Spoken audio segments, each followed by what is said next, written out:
மகாபெரிவாச்சரணம். ஸ்ரீ லலிதா ரகசியசகஸ்ரநாமத்தில் பக்திவிதிகள் நம்பிக்கையின் நாமங்களாக சொல்லிக் கொண்டு வரும் பொழுது இந்த உலக ராஜ்யத்தை எப்படி பரிபாலனம் செய்கிறாள் என்று சொல்லிக்கொண்டே வருகிறார்கள். ரொம்ப கவனமாக நம்ம பார்க்கும் பொழுது இதில் சொல்லக்கூடிய விஷயங்கள் எல்லாம் எப்படியெல்லாம் இருந்தால்தான் ஒரு ராஜ்யத்தை பரிபாலனம் அழகாக செய்ய முடியும் அப்படிங்கிற ஒரு விஷயம் நமக்கு புரியும். ஏனென்றால் அத்தனையும் அவள் நடத்தி காட்டிக் கொண்டிருக்கிறாள். யாராக இருந்தாலும் அவர்களுக்கென்று இருக்கக்கூடிய தர்மம் இப்படித்தான் நடக்க வேண்டும் என்ற வழிமுறைகள் அனைத்தையும் அவள் ஒவ்வொரு நாமாக்கள் நமக்கு அழகாக எடுத்து சொல்லிக் கொண்டிருக்கிறார். அப்படி பார்க்கும் பொழுது இப்படி சொல்லக்கூடிய நாமம் ஓம் வியத்பிரசூவே நமஹ, ஓம் வியத்பிரசூவே நமஹ. இப்படி நம்ம பார்க்கும் பொழுது ஒரு தாயார் மாதா அப்படின்னு சொல்லும் பொழுது அவளுக்கு 5 விதமான நிலைகள், 5 விதமான நாமங்கள் அப்படின்னு பார்த்தோம். அதில் பார்க்கும் பொழுது பிரசவித்ரி அப்படின்னு பார்த்தோம் இல்லையா, அதற்கு தொடர்புடைய நாமம் தான் இந்த பிரசூஹு அப்படின்னு சொல்லும் பொழுது. இதே மாதிரி இன்னொரு நாமம் நம்ம பார்த்தோம். என்ன பார்த்தோம்? வியதாதி ஜெகத் பிரசூஹு அப்படின்னு பார்த்தோம்.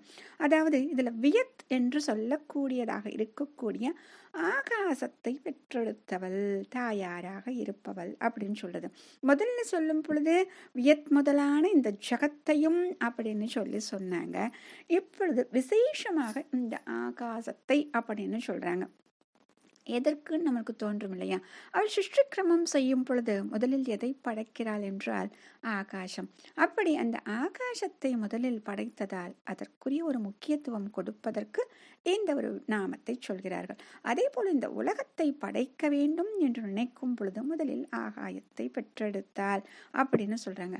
ஆக இந்த ஆகாயம் அப்படின்னு சொல்லும் பொழுது பரந்து விரிந்த அந்த மனது இருக்கு இல்லையா, அந்த மனதை குறிக்கக்கூடியது. எப்பொழுதுமே அம்பிகையின் மனது எப்படி இருக்கும் அப்படின்னா, நம்ம சொன்னோம் இல்லையா, அந்த இருமைகள் அப்படின்னு சொல்லிட்டு வேண்டுபவர்கள் வேண்டாதவர்கள், இருப்பவர் இல்லாதவர் அப்படின்னு சொல்லிட்டு நிறைய விஷயங்கள் சொன்னோம் இல்லையா. அதுபோல் எதுவுமே இல்லாமல் நிஷ்கலங்கமாக நிச்சலனமாக இருக்கும், அனைவருக்கும் பொதுவாக இருக்கக்கூடியது.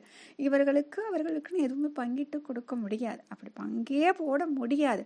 அம்பிகையின் அருளும் அப்படித்தான். எனக்குத்தான் அவளுடைய அருள் அனைத்தும் அப்படின்னா எந்த ஒரு அடியாரும் பங்கு போட முடியாது. ஏனென்றால் அவள் பூரணமாக இருக்கிறாள்.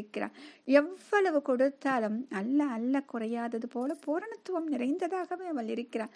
அதனால்தான் அவளிடம் தெய்வம் இல்லை, வளர்ச்சியும் இல்லை என்று சொல்லிக் கொண்டிருந்தார்கள். அப்படிப்பட்ட அவள் இப்படி இருக்கிறாள் என்று சொல்வதற்காக சொல்லப்பட்ட ஒரு நாமம் இது. மகாபெரிவாச்சரணம்.